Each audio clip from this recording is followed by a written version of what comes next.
Okay, you guys, welcome to the cabin. I'm gonna had some requests for some measurements, so I want to do some measurements and tell you a little bit about it. What I didn't do that I would recommend for you to do. So come on in. It's December 24th. It's Christmas Eve, and we are down here hanging out.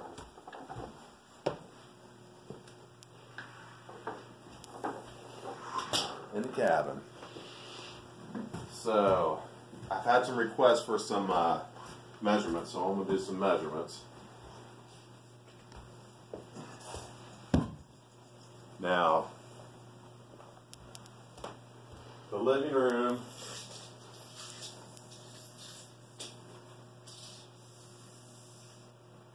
to the door is approximately 10 foot, which is what I wanted. I can tell you right now the cabin is 14 foot, and you got to figure these logs are 4 by 6, so you take 4 inches off that, 4 inches off that, and you're looking at what, 13.6, roughly 13.7, 13.6, somewhere around there. Now your hallway right here, which will be your door space to your bar, is right around 3 foot. So you got 13 foot from that wall to this bar. So I want to show you one of the do's you want to do that I made a mistake on. This door right here was going to be a window. So when I set the bar stools up, I just wanted a window I could look out. At the last minute, I changed it and put a door here. So now the door's in front of the seats, which is no big deal because I really don't use the back door. It's just for an emergency exit, or I was going to use it for a back porch, or possibly an extension. Another thing I wanted to tell you is this shelf right here was an afterthought. So once we got the cabin all done, I thought, well, we'll just put a big shelf up here. I didn't put no electric outlets up here. So I run a cord up, which is really no biggie. I can cover it and put a corner mold in there and cover that wire, but you'll want to think about that if you build one. Like I said, you can never have enough outlets because I have one down there and I have one here. So as they're building this, they actually drill the holes down through it and they run your outlets. So if you think I need, like I thought I only needed 2 outlets, think again. Maybe put yourself a couple more. I think he drills those for $100, and it's worth every penny of it. Now I don't live in mine full time, so I'm good. But right here in this area right here, I got fireplace, TV, Christmas tree. I got surround sound, so I had to get a plug-in that held 6 outlets. So if I had to do it all over again, I'd put one in the corner, one here, one here, and one here, so I'd had 4 outlets on this wall. And another thing, this bar area right here, if you decide you don't want the bar, it works out good for us, but you can always drop it down and use regular chairs underneath. Another thing, it goes with outlets again, overhead lighting. I only had a small section right here put in, but a lot of people have the wraparounds put in.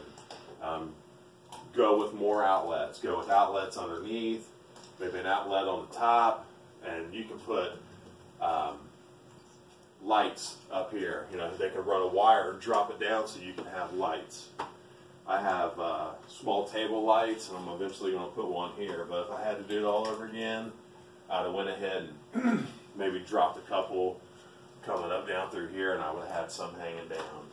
I got plenty of light, but just in case. So as far as the measurements on this right here, you're looking at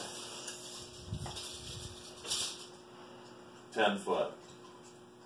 So from the wall, from the living room wall, you got 10 foot living room space, 3 foot from the door, and you have 10 foot right here in the kitchen. Now this is a pretty big open space. I like it. It's good. You can always move this down 2 foot but I wanted all this counter space. I'm eventually going to put a microwave and other stuff up here, so I wanted that counter space.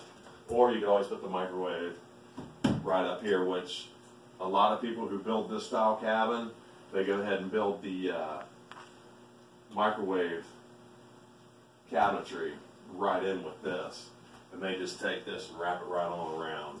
So we're good there. Another thing, you can see it's dark in the hallway.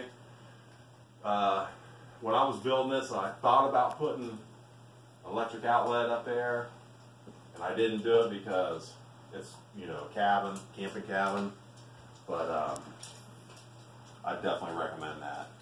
It's not like you can't see, but it always helps to have a little light.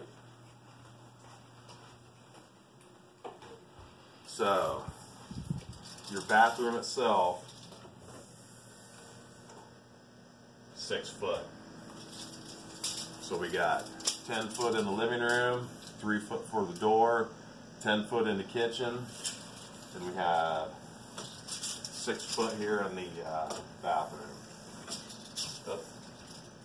Anyways, we got 6 foot. So the space here in the bathroom,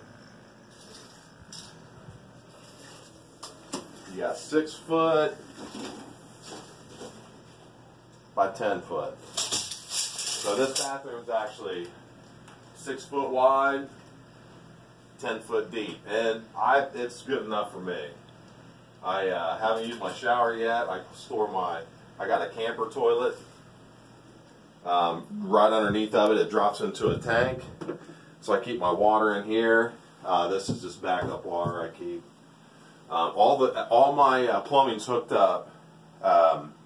So I will, this spring, hook it all up. I've got a pump I'm going to put in the bedroom closet, which is right here, and it'll just pump it up. It'll go through everything. My spigot's hooked up, shower head's hooked up, and I wanted all my plumbing accessible, so if you look at it, I got my hot and cold running back here, and then when I'm done with it, I'm just going to put a cap on it.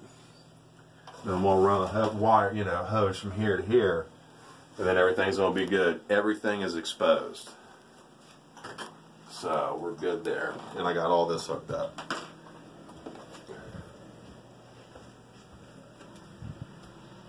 The bedroom is huge. You got plenty of room in here. And it is actually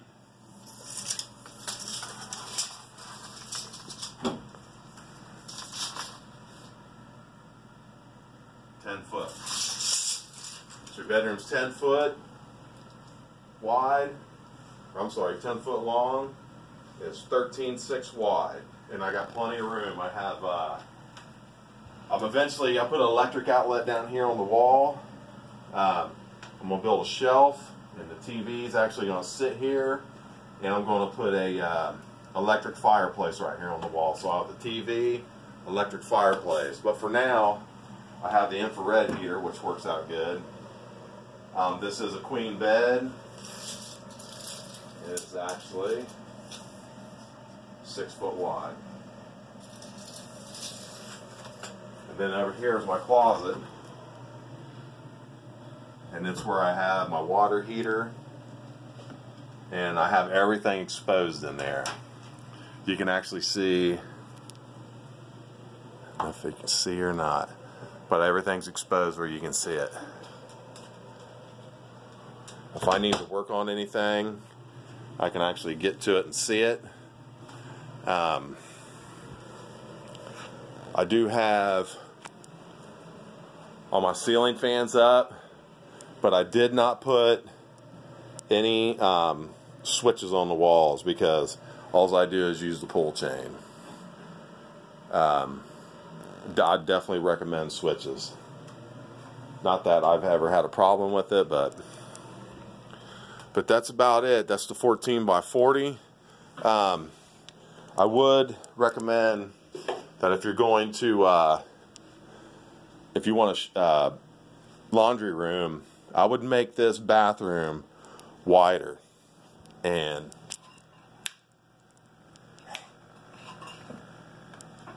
I would definitely make this wider.